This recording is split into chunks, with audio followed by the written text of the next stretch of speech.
बहुत समय पहले की बात है। कहीं दूर एक बहुत सुंदर परीलोक था।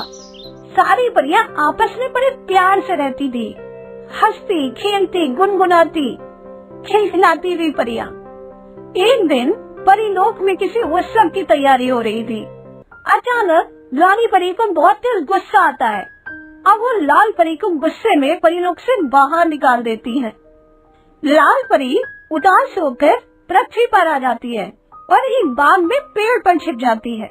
उस समय बाग में बहुत सारे बच्चे खेल रहे थे, शैतानी कर रहे थे, खिलखिला रहे थे, मस्ती कर रहे थे। बच्चों को मस्ती करते हुए हंसते हुए देखकर लाल परी भी अपना दुख भूल जाती है। उसे बहुत अच्छा लग रहा था। तभी बाग में खेल रहे जो बच्चे थे उसमें एक सोनी नाम की लड़की भी थी।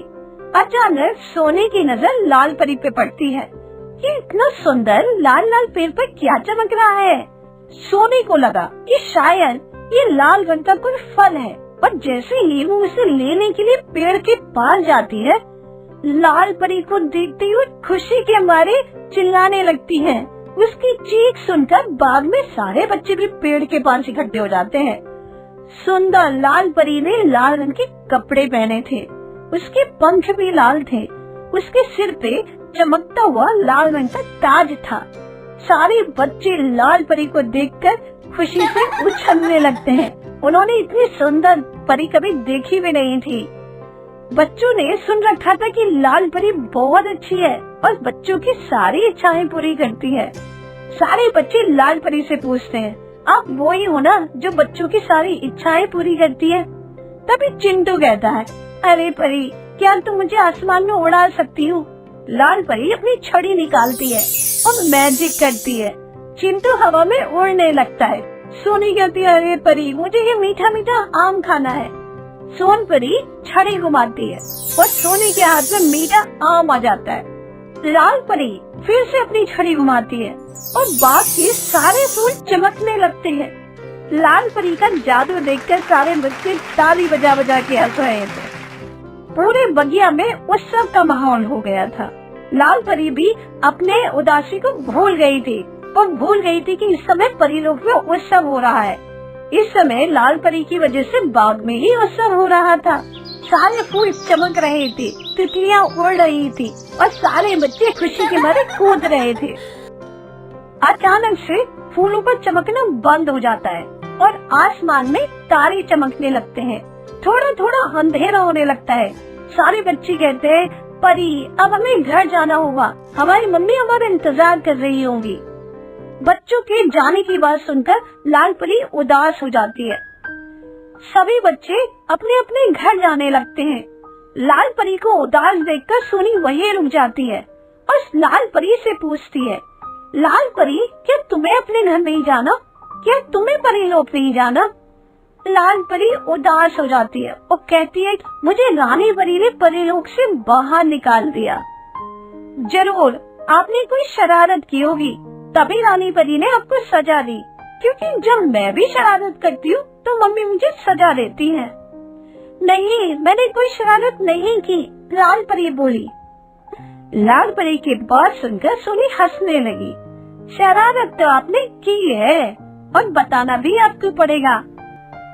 लाल परी बोली, हाँ, मैंने एक शरारत की थी। नोटू बोना जो है वो सीढ़ी पे खड़ा होकर महल की सबसे बड़ी घड़ी को साफ कर रहा था। अचानक से मैंने सीढ़ी हिला दी, घड़ी की सुई टूट गई और घड़ी रुक गई और परीलोक के सारे काम भी रुक गए। रानी परी को मैजिक से सब पता चल गया कि ये सब मेरी वजह से हुआ है, जबकि इसमें मेरी कोई गलती नहीं थी। घड़ी तो उस नोटू बोने ने तोड़ी थी ना, तो सजा तो उसे मिलती, लेकिन रानी परी ने मुझे परीलोक से बाहर निकाल दिया। इसमें मेरी क्या गलती थी, बताओ सोनी? लाल परी की बात सुनकर सोनी हंसने लगी।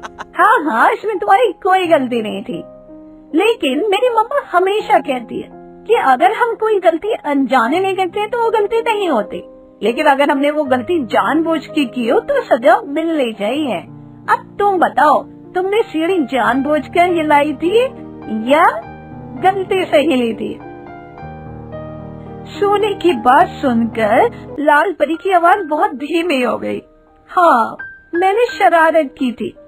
मैंने जानबूझकर सीढ़ी हिलाई थी, लेकिन मैं नहीं चाहती थी कि घड़ी की सुई टूटे।